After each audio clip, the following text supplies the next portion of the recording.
ternyata jaringan ini tidak kenal lelah, ya, menyesuaikan situasi. Orang-orang yang sama sekali tidak punya pekerjaan karena dia butuh juga untuk uang untuk hidup, dia memanfaatkan atau menyediakan diri untuk berjualan, menjadi kurir.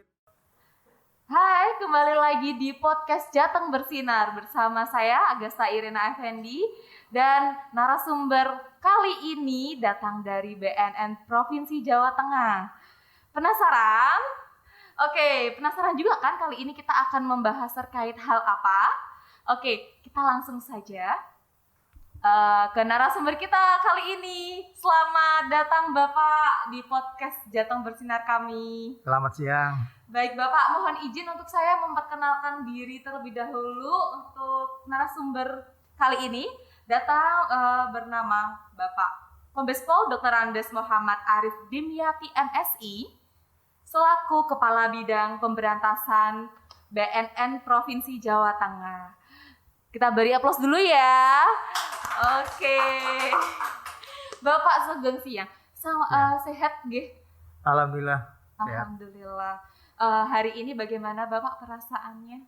Perasaan sehat, Nggih. dan alhamdulillah tidak kekurangan apa-apa. Alhamdulillah. Lengkap ya Pak, walaupun ini menjelang akhir bulan Pak, hampir-hampir tanggal tua Pak. Aman ya Pak? Sama dengan kita semua lah.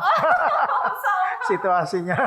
Baik, yang penting sehat terus, bahagia terus nggih Pak, apapun kondisinya. Walaupun di Semarang kali ini levelnya turun Bapak, dari yang kemarin level 4 sekarang jadi level 3 nggih. Semoga alhamdulillah. Semoga semakin berhari pun semakin turun juga levelnya. Oke. Nah, kali ini kita akan membahas seputar apa sih? Datangkan narasumber sebagai Kepala Bidang Pemberantasan. Nah, tentu kita akan menarik-narik, menggali-gali apa itu pemberantasan yang dilakukan di Jawa Tengah.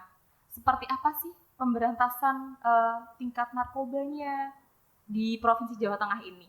Baiklah, Bapak, langsung saja ya Pak ya, kita bisa sharing, tanya-tanya begitu nggih Pak? Ampun tegang nggih Pak. Nggih.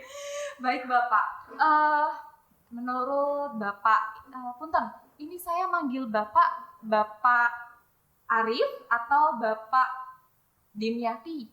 Pak Arif. Pak Arif saja, biar lebih ya Pak. Nah ya, saya lanjutkan. Bapak Arif, Bapak di Provinsi Jawa Tengah ini sudah berapa lama Pak untuk menjabat sebagai Kepala Bidang Pemberantasan?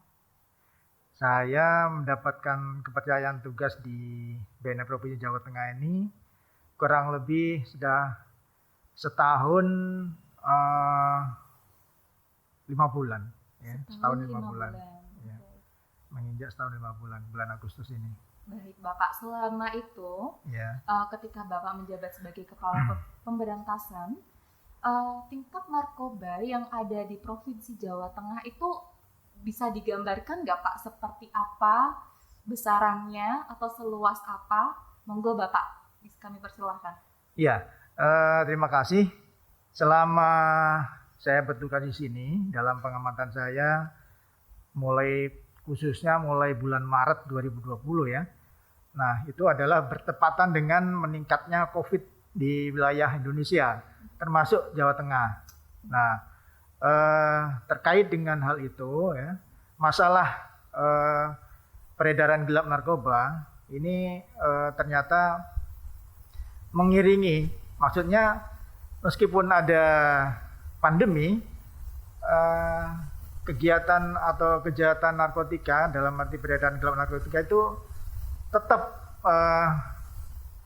banyak, maksudnya ya, tetap banyak. Ini terbukti pada tahun lalu, tahun 2020 ini, 2020 itu kita berhasil ungkap 26 kasus. 26 kasus. Malah lebih ya, kalau tidak salah 33. Jadi bukan 26 tapi 33. Itu selama 1 bulan atau setahun satu itu. tahun itu? Iya. Jadi dari bulan Januari sampai bulan Desember 2020. Yeah. Nah, Itu ketika awal-awal pandemi sampai akhir tahun 2020 ya. Nah, kemudian tahun ini Januari sampai dengan Agustus kita hampir ini cuma 1 semester lebih 1 bulan ya berarti 2 bulan itu kita berhasil ungkap 16. Ini masih berlangsung terus. Yang bisa saya simpulkan adalah bahwa masalah adanya pandemi tidak membuat jaringan narkotika ini tidak berhenti, jadi tetap berjalan. Masih ada ya Pak, walaupun kondisinya ini masih PPKM, apalagi ada pandemi di mana semua orang tuh merasakan kesusahan dalam mencari pekerjaan juga. Bukannya masih ada, tetap ada. Tetap ada. Oh iya, beda nggak Pak ya, masih beda. Ada gitu. Iya. Tetap ada. Tetap ada. Menurut Bapak sendiri, tetap ada ini itu sama seperti tahun sebelumnya atau mungkin ada kenaikan Bapak untuk kasus penyalahgunaan narkotika ini? Saya kira sama. Yang berbeda adalah jaringan narkotika ini memanfaatkan situasi pandemi, ya, menyesuaikan maksudnya. Misalnya ketika ada pembatasan tertentu, ya, kendaraan umum dibatasi, ya, waktu itu ya 2020, kendaraan umum bis. Ya, dan angkutan umum lainnya dikurangi. Yang diperbolehkan adalah alat transportasi bahan makanan, dan itu dimanfaatkan juga atau menyesuaikan juga jaringan ini gitu loh. Ketika angkutan dikurangi, ya angkutan yang diperbolehkan itu dimanfaatkan oleh jaringan.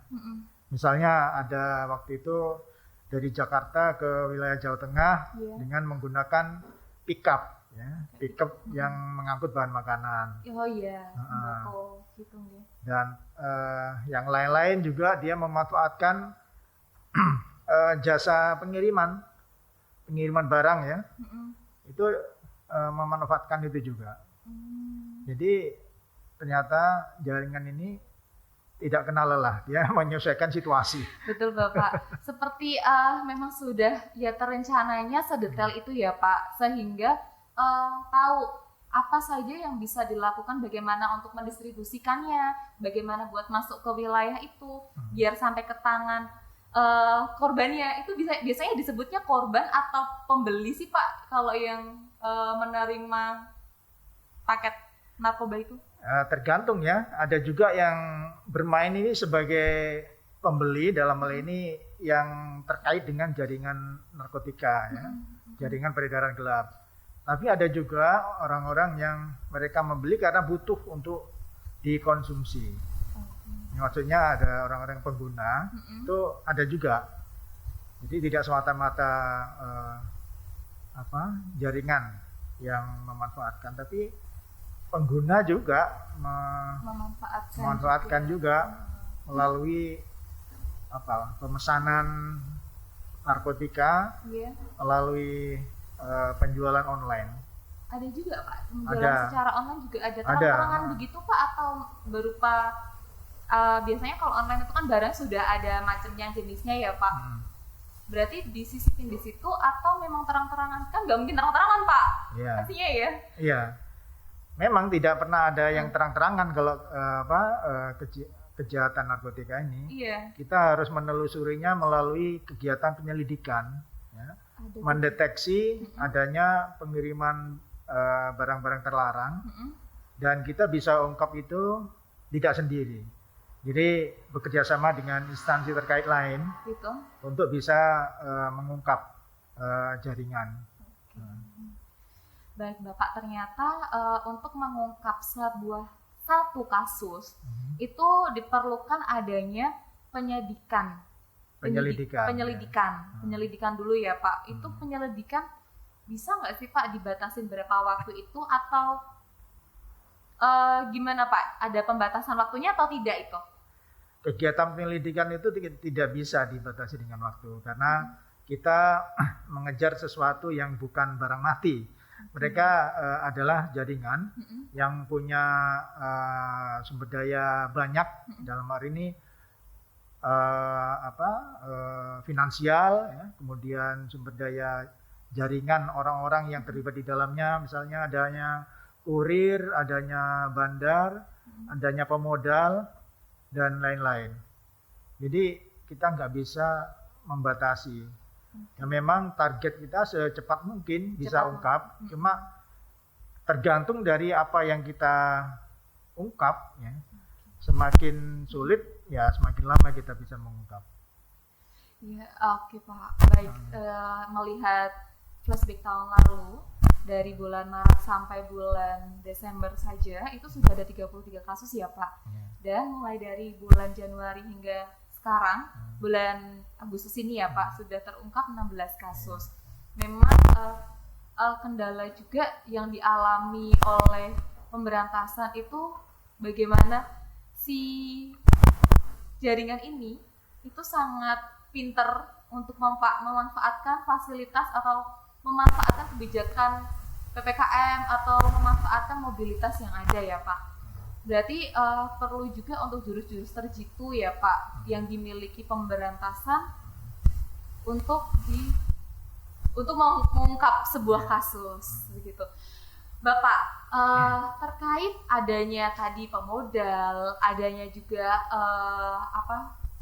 yang membeli, Kurir, begitu kurir, adanya seperti itu bisa nggak sih Pak menambah, atau itu termasuk dari faktor-faktor memicu dari kenaikan penyalahguna sendiri?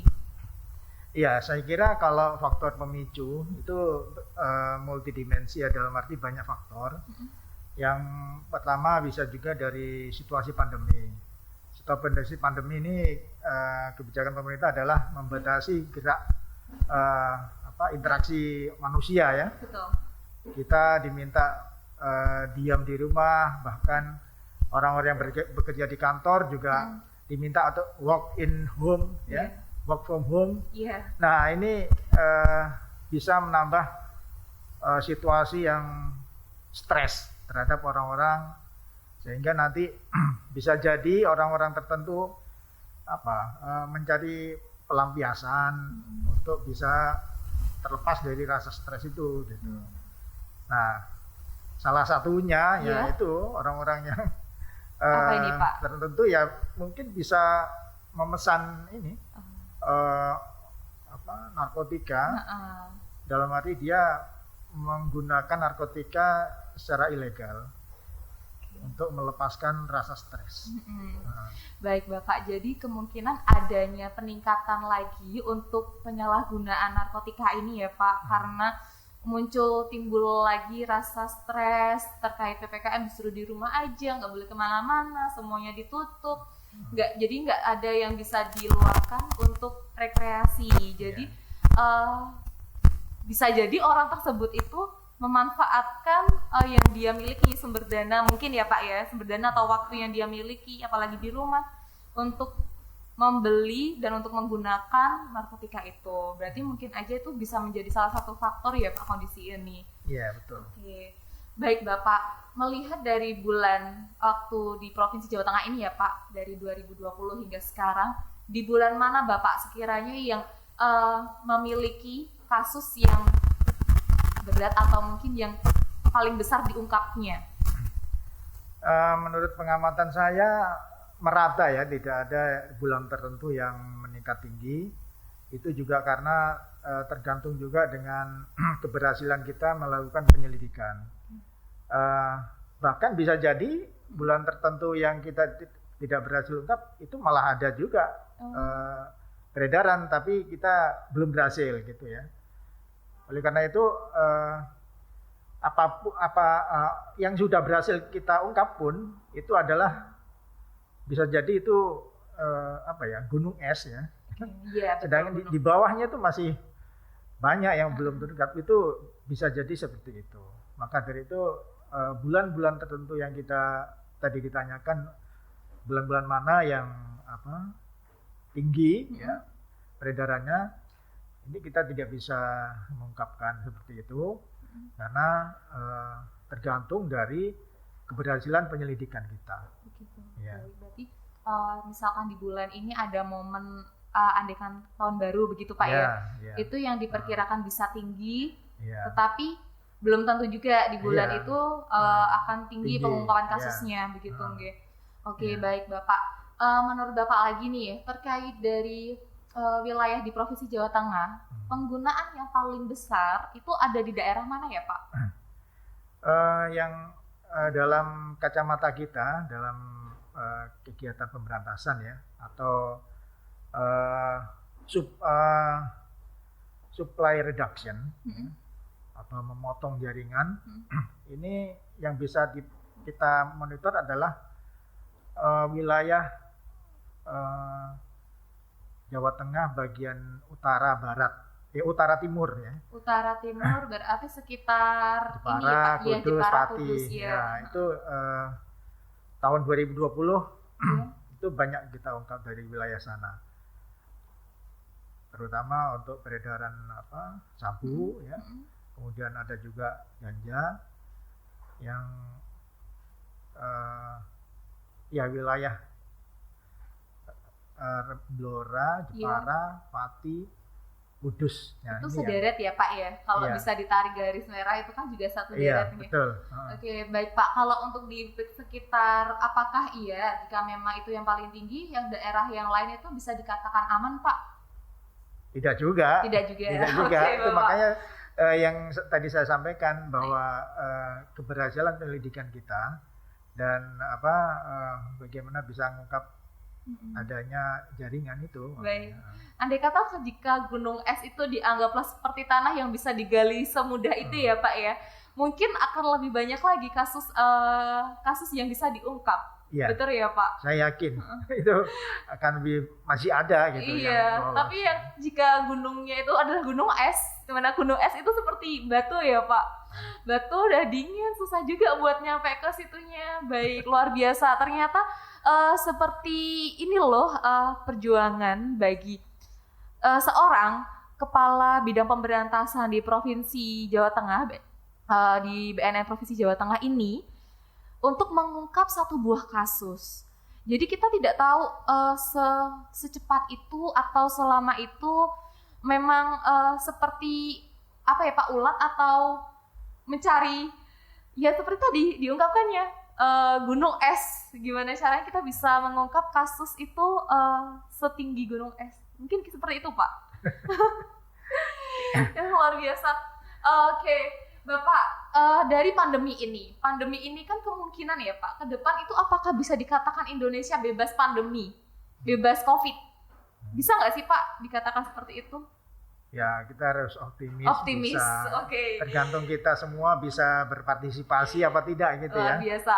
Nah, sedikit tadi yang Bapak sampaikan terkait pandemi ini tuh banyak memicu orang tingkat stresnya semakin tinggi dan sebagainya, makanya semakin banyak pengguna. Ya.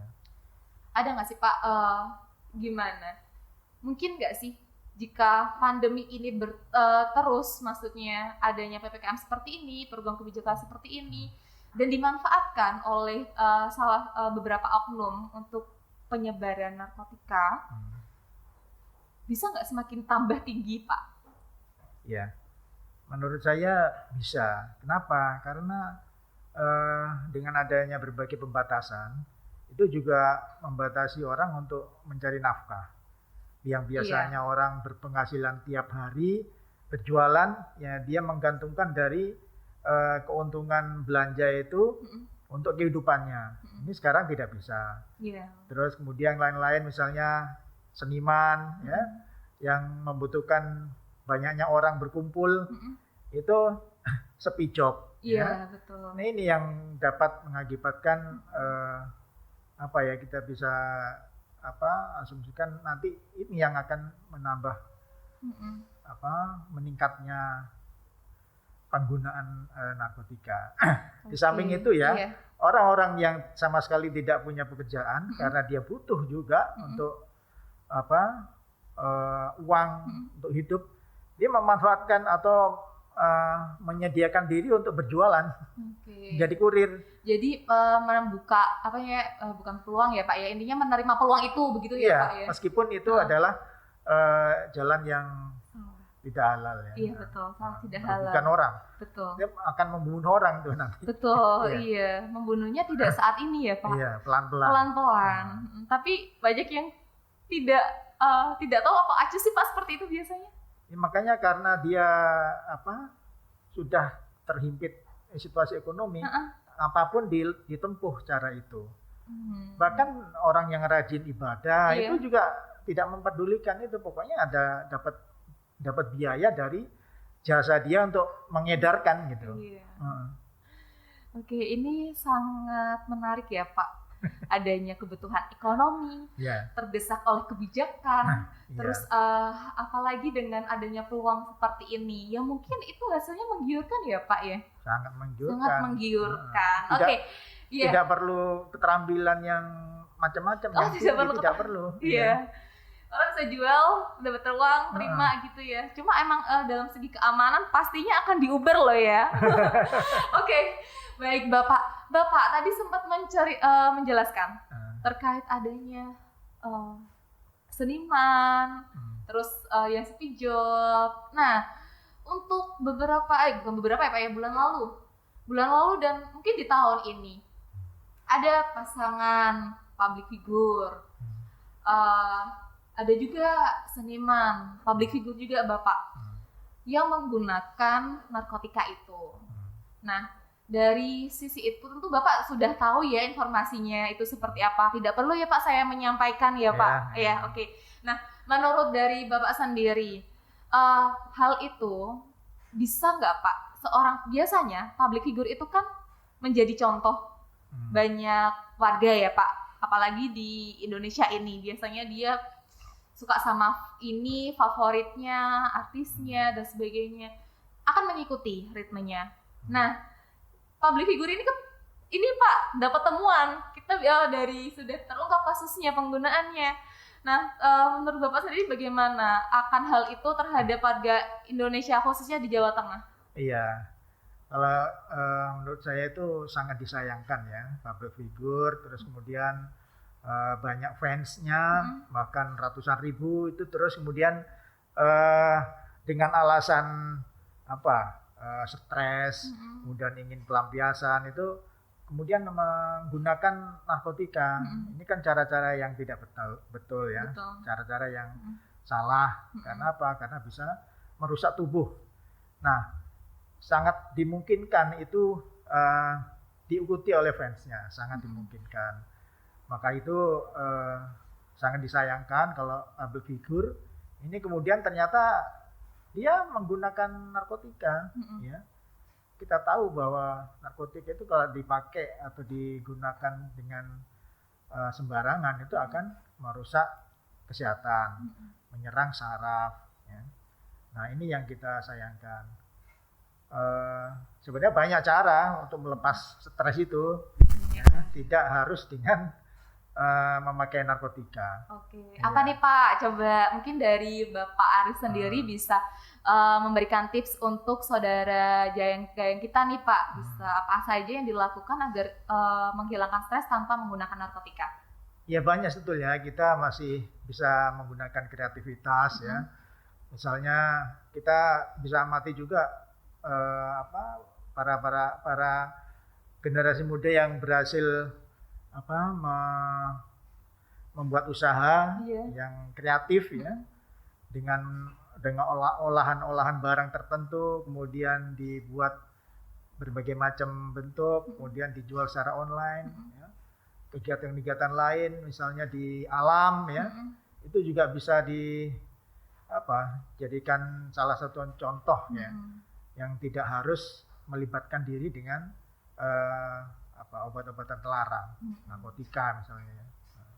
Oke, berarti seberapa banyak pun modal yang dimiliki seorang itu tidak harus larinya ke narkotika ya Pak.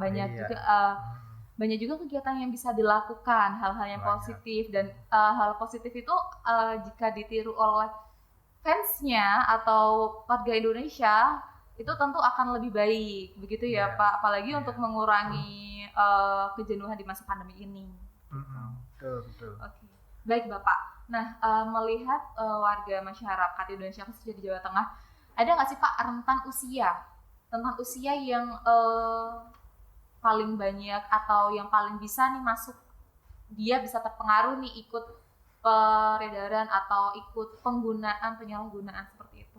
Iya, yang terjadi di wilayah Jawa Tengah ini memang setelah diamati dan berdasarkan apa yang kita ungkap, itu ternyata usia muda ya, kisaran 17 sampai dengan 40 tahun.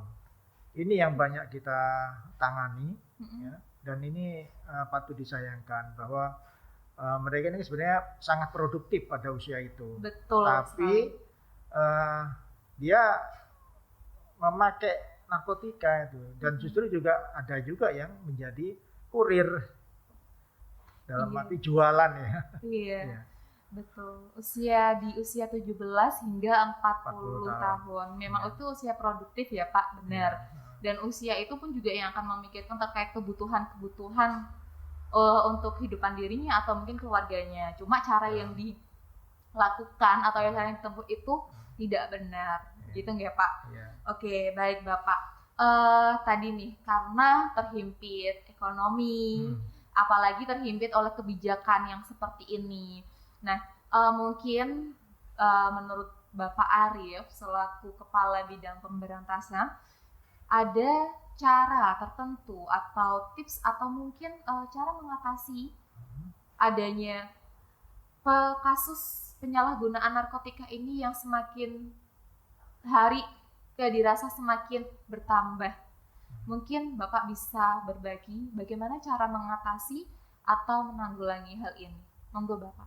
Iya, yang bisa kita lakukan adalah jangan selalu melihat ke narkotika untuk pelampiasan, misalnya rasa stres ya, atau kemudian mengambil keuntungan dengan cara mengedarkan ya, untuk mengambil keuntungan ekonomi dari situ. Dalam situasi seperti ini ya kita harus bisa menyesuaikan apa yang dapat kita lakukan. Misalnya untuk menghasilkan uang ya, kita bisa membuat memanfaatkan kreativitas kita, bisa melukis ya, bisa membuat keterampilan tertentu, misalnya robot yang dibuat dari bahan-bahan yang tidak terpakai ya, misalnya daur ulang ya, barang daur ulang. Dan kemudian khususnya untuk yang pengguna ini sarana rekreasi tidak harus dengan narkotika, ya. Bisa olahraga, bisa bergaul dengan teman yang lain, memanfaatkan situasi yang tidak harus melanggar larangan di dalam kegiatan masa pandemi ini. Banyak nih kalau misal dirinci ya satu-satu. Betul. Oke. Dulur Gayang, jadi banyak banget nih yang bisa kita lakukan untuk kita menghilangkan rasa kejenuhan, rasa stres kita. Kita butuh rekreasi, ayo piknik gitu. Kita bisa menciptakan hal-hal itu tanpa melanggar, ya Pak ya, tanpa melanggar yang sudah diaturkan untuk menghindari, menjauhi, apalagi dan harus menolak untuk ajakan, menjual, mengedarkan dan sebagainya narkotika gitu.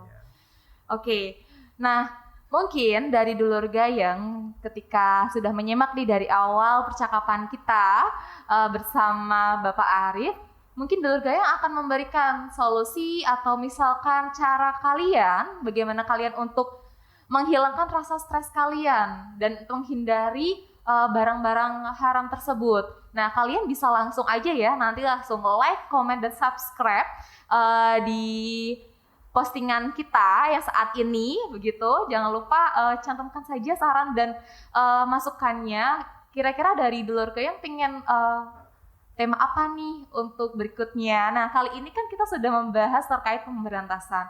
Memang pemberantasan itu cukup dilakukan dalam waktu yang tidak bisa dibatasi waktunya.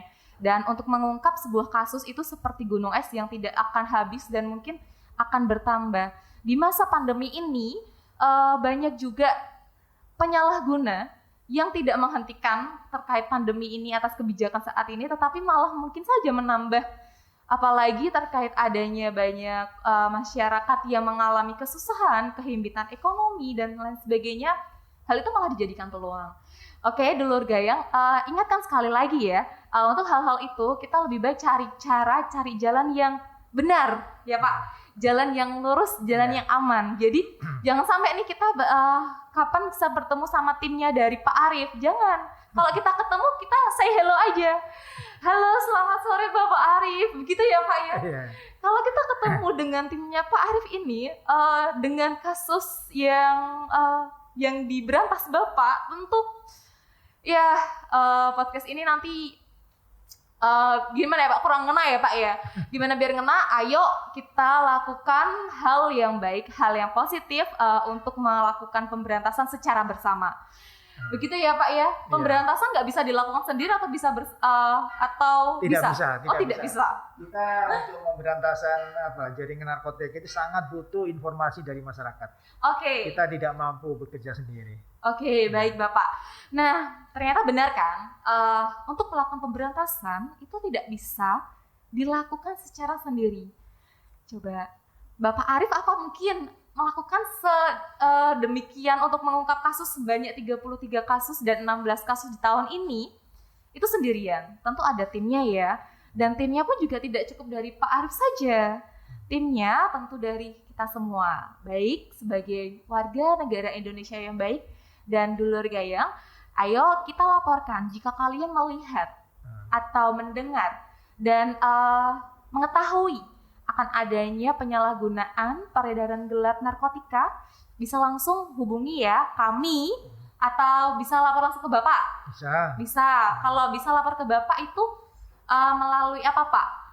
Melalui nomor handphone. Nomor handphone, WhatsApp begitu ya Pak? Atau call centernya Jawa Tengah. Oke. Nah, bisa langsung melalui call centernya kami ya, ada di website itu ada jateng.bnn.go.id, atau melalui media sosial kami, Facebook ada BNN Provinsi Jawa Tengah, atau melalui Instagram kami @info_bnn_prof_Jawa Tengah, dan atau melalui Twitter kami @bnnprofjateng, dan atau melalui YouTube kami seperti ini ya, YouTube kami di BNN Prof Jateng. Jangan lupa kalian ketika melihat, Pak, saya melihat ada peredaran, bisa loh DM kami, inbox kami atau message kami. Begitu ya, nanti akan bisa langsung kita tindak bersama tim pemberantasan dari BNN Provinsi Jawa Tengah. Begitu nggih Bapak? Betul. Baik Bapak, sepatah dua patah kata untuk sebagai closing kali ini. Iya. Monggo Bapak. Bagi rekan-rekan para muda Jawa Tengah, saya berpesan jangan tergoda dengan bujukan jaringan narkotika ya. Jaringan narkotika itu siapa? Ya bisa jadi teman-teman kita sendiri ya, dengan cara misalnya memberikan iming-iming secara gratis, nyoba ini untuk untuk meringankan beban pikiran, untuk rekreasi, terus suruh dipakai atau untuk merokok misalnya ganja, terus mengisap sabu ya. Ini awalnya gratis ya, nanti sekali dua kali gratis, tapi ini sudah nanti menimbulkan ketergantungan. Nah berikutnya nggak mungkin gratis, pasti itu. Dan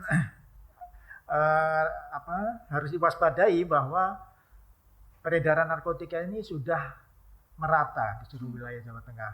Tidak ada sejengkal pun misalnya di satu wilayah yang kepala daerahnya berani menyatakan wilayah saya bebas narkotika. Tidak ada seperti itu. Dan peredaran narkotika ini sudah menyasar ke seluruh status sosial ekonomi ya. Baik itu penegak hukum, legislator, yudikatif, bahkan juga kalangan pendidik dan bahkan pesantren. Ini semuanya sudah dimasuki. Jadi maka dari itu kita para orang tua khususnya harus mengawasi betul bagaimana anaknya berteman, kemudian berperilaku. Bagi anak muda juga harus menjaga diri, jangan mudah terbujuk oleh orang-orang yang tidak bertanggung jawab ya. Dalam hal ini jaringan narkotika. Nah, jaringan narkotika itu bukan orang yang menyeramkan, bukan. Bisa jadi teman kita sendiri, ya, teman dekat dan lain-lain. Demikian. Baik Bapak, luar biasa. Diingat ya, sekali lagi jangan sampai tergoda atas bujukan dari teman, keluarga atau kerabat kalian untuk mengajak kegiatan penyalahgunaan narkotika. Begitu ya? Baik Bapak, sekali lagi kita bisa melakukan tagline bersama ya Pak ya. Kita bisa sematkan Jateng Gayeng lawan narkoba bareng-bareng, war on drugs sambil tangannya mengepal. Begitu ya Bapak? Baik. Kita bisa mulai? Dikode ya? Oke, dikode. Pak Arif aja kode-kode nih. Oke, baik. Jateng Gayeng lawan narkoba bareng-bareng, war on drugs. Terima kasih, sampai berjumpa lagi di podcast berikutnya ya. Dan, baik Bapak.